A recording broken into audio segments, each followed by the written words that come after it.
Pemirsa, apa analisa pengamat sepak bola melihat pertandingan Indonesia melawan Thailand di final SEA Games semalam? Kami akan membahasnya bersama Bung Tommy Welly atau Bung Toel. Bung Toel, selamat malam. Selamat malam, Silvia. Bahagia sekali nih Bung Toel. Ya. Bung Toel, bagaimana Bung Toel mendeskripsikan pertandingan semalam itu? Jadi kalau saya lihat akhirnya overall secara sepak bola kita menang. Memang kita menang? unggul mutlak secara sepak bola ya. Jadi pendekatan para pemain juga cepat lepas. Dimulai dari menit-menit awal, kontrol bola pertama, passing pertama. Karena enak kemudian jalan semuanya.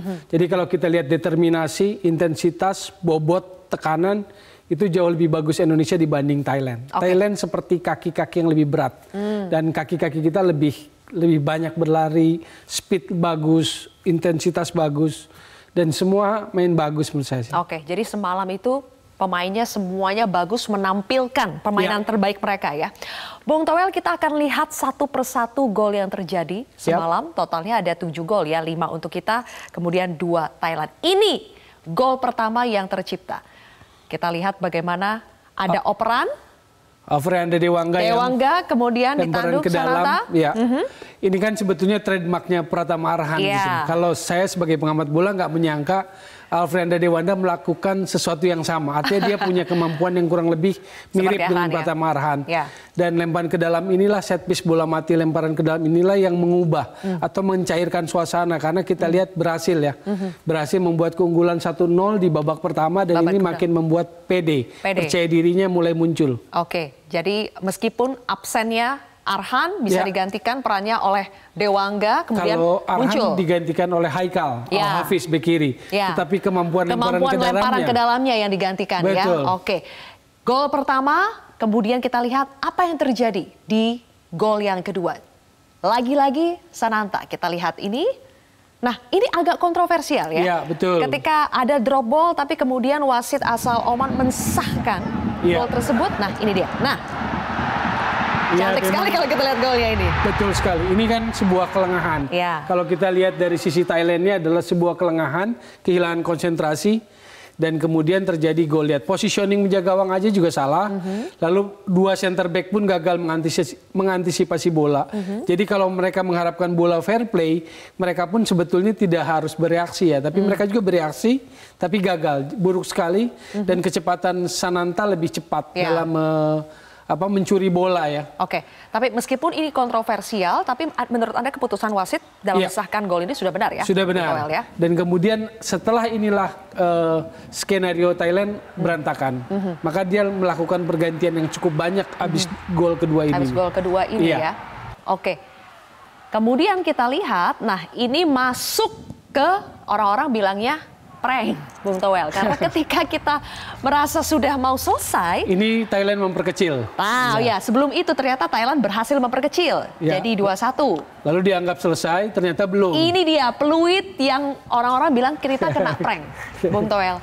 Tapi itu juga jadi pertanyaan, kok perpanjangan waktunya sampai 7 menit, kemudian disitulah ketika ini Coach Indra Syafri sempat merasa bahwa kita sudah berhasil meraih medali emas, sudah selesai, tapi ternyata bukan peluit. Selesai malahan ada pelanggaran, kemudian akhirnya berbuah gol. Apa yang terjadi sampai akhirnya berbuah gol, Thailand berhasil menyamakan 2-2? Ya ini situasi memang fatal ya. Jadi konsentrasi udah menurun, mereka sudah berpikir menang, tapi ternyata pertandingan belum selesai, ada tinggal beberapa detik. Lalu set piece bola mati dari Thailand. Dan kita lihat tadi second ball-nya pemain Thailand yang dapat. Dan fatalnya kan bisa menyamakan kedudukan. Ini situasi yang agak fatal sebetulnya. Ini kita lihat ini sekali kan lagi. Merasa sudah menang ya. Merasa sudah pikirnya menang. Habis waktu. Tapi wasit menunjuk bahwa tadi ada pelanggaran, bola mati, kita lihat. Konsentrasinya belum. Second ball-nya Thailand yang dapat. Eksekusinya bagus. Nah ini hampir fatal. Karena posisinya di menit-menit akhir, skor jadi 2-2. Walaupun overall sebetulnya Indonesia yang kuasai permainan. Betul. Ini gara-gara peluit yang prank tadi dikecelek kita ya. Sampai akhirnya fokusnya buyar, akhirnya berhasil memanfaatkan situasi Thailand dan akhirnya berbuah gol. Nah di sini Bung Toel sempat terjadi, sudah mulai panas di sini. Karena ada selebrasi dari ofisial Thailand ke bench Indonesia. Sempat ada insiden tapi belum sepanas ini dia. Ini insiden ya. Insiden karena selebrasi ke depan bench dari pemain Indonesia ke bangku cadangan wilayah technical timnas Indonesia, lalu terjadilah keributan di sini kan. Aha. Tapi ini ketika yang 3-2. Ya. Sebetulnya pas 2-2 itu sempat sudah mulai ada. Betul. Itu. Yang tadi lari itu panasnya sudah ada. 2-2. Nah, ini yang 3-2 kalau ini. Ini yang 3-2. Tapi sebelum ke sini mungkin kita ulas lagi ya. Ini Pak Sumarji kena pukul. Kita ulas yang gol ketiga. Ketika Indonesia berhasil mencetak gol ketiga, bisa kita putarkan, itu gol dari Irfan Johari. Itu juga karena kesalahan blunder pemain Thailand, Somchai. Ini dia, ini ya. adalah gol keempat. Ini gol keempat. Dari Fajar Fatur Rahman. Kalau gol keempat dan kelima lebih sudah dominasi. Oke.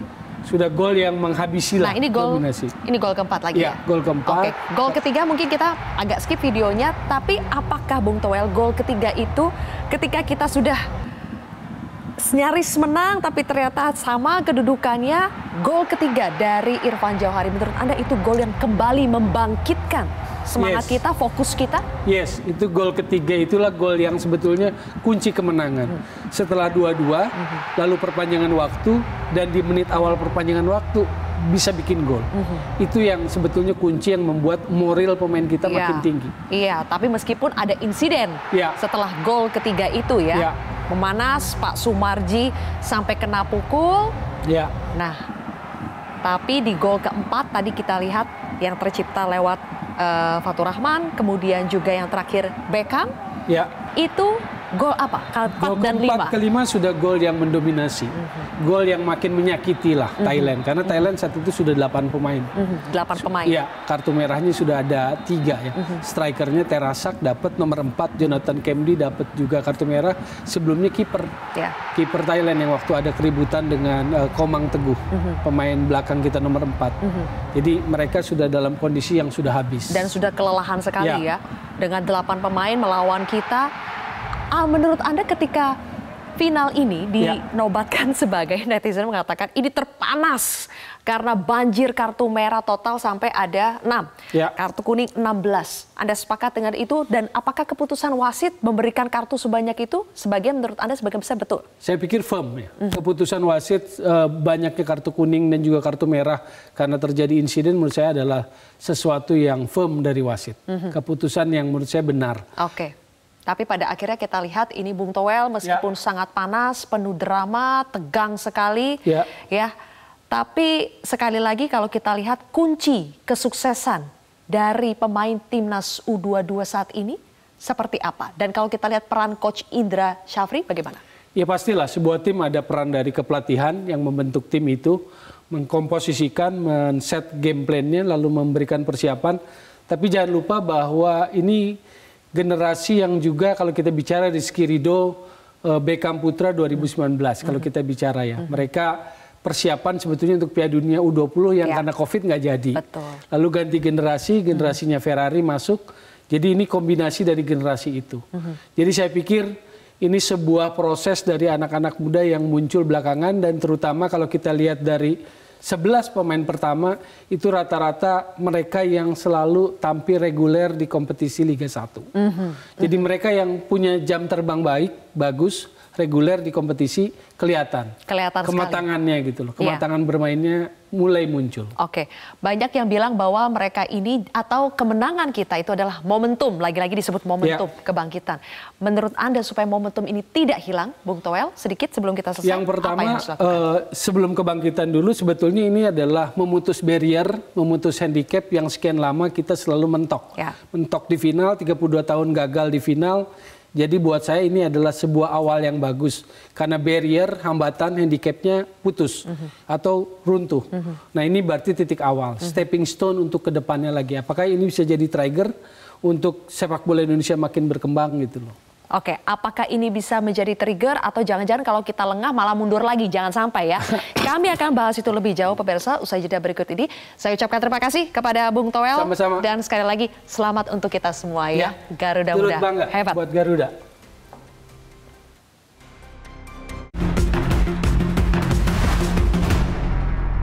Didukung oleh Top Coffee Gula Aren baru, kopinya ngehits, gula arennya legit.